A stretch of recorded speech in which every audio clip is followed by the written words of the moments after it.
Good afternoon. My name is Mark Geragos. I, along with Cliff Gardner, represent Lyle and Erik Menendez.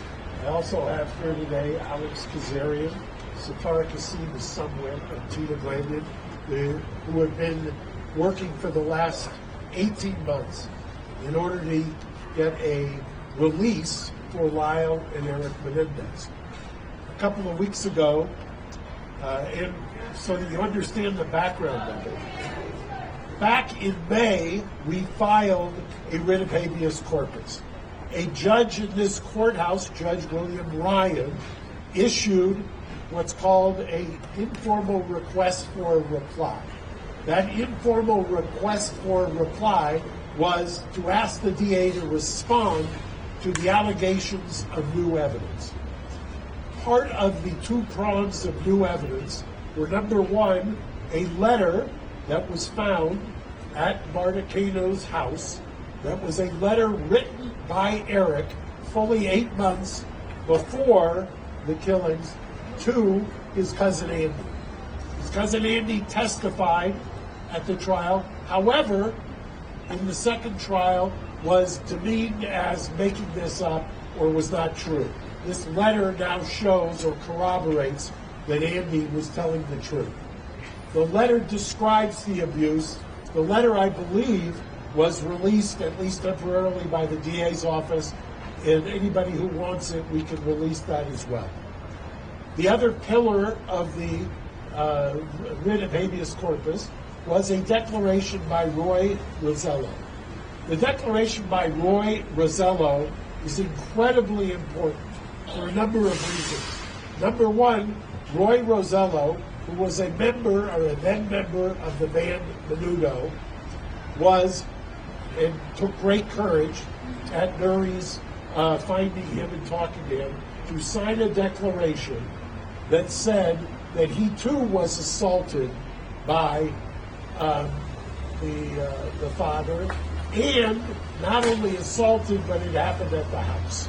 The reason that's important is that it corroborates what was testified to in trial number one, and it corroborates the fact that the safe place that Jose thought he had was in the house. It corroborates what the family members said was the very uncomfortable rule in that house, that you could not go down the hallway if Jose was with one of the boys. That was the ground upon which he prayed. We have those two items. Now, there is a separate track. About 3 months ago, we sent a petition, and mind you, the DA's office, there's been those who have said, well, this is election nearing, blah, blah, blah. We filed this, the DA has been, Mr. Gascon's office, has been engaged with us productively, strongly, for well over a year. Joan, who you will hear from in about 5 minutes, we actually, because of her young age, turns 93 next month, we had what's a very rare thing done back in December, which is called a conditional examination. It's a deposition in a criminal case to preserve her testimony. She was there with her lawyer, Brian Friedman, who represents the family. And what we are also in a parallel track doing is asking, and have been asking, the DA to look at the work they have done and resentence them, to support the resentencing. Now, when I say the work they have done, Lyle and Erik have started, mind you, since 2005, up until the time that Judge Ryan issued the request for an informal reply, have had no hope of ever getting out. Since 2005, they had exhausted all legal remedies. They had resigned themselves to being in prison for the rest of their lives.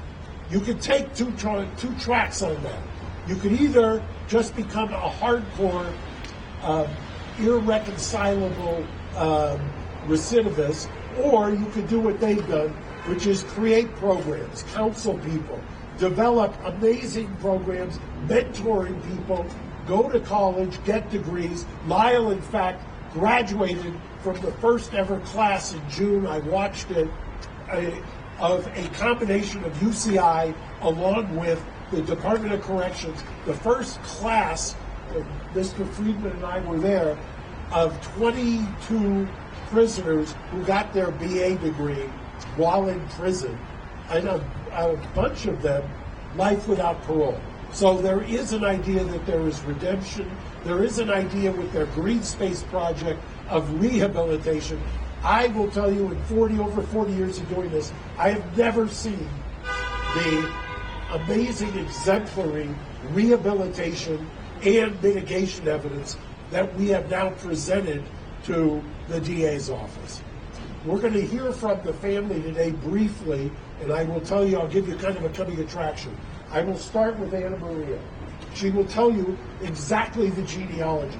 We have over 20 relatives, both Kitty and Jose sides of the family.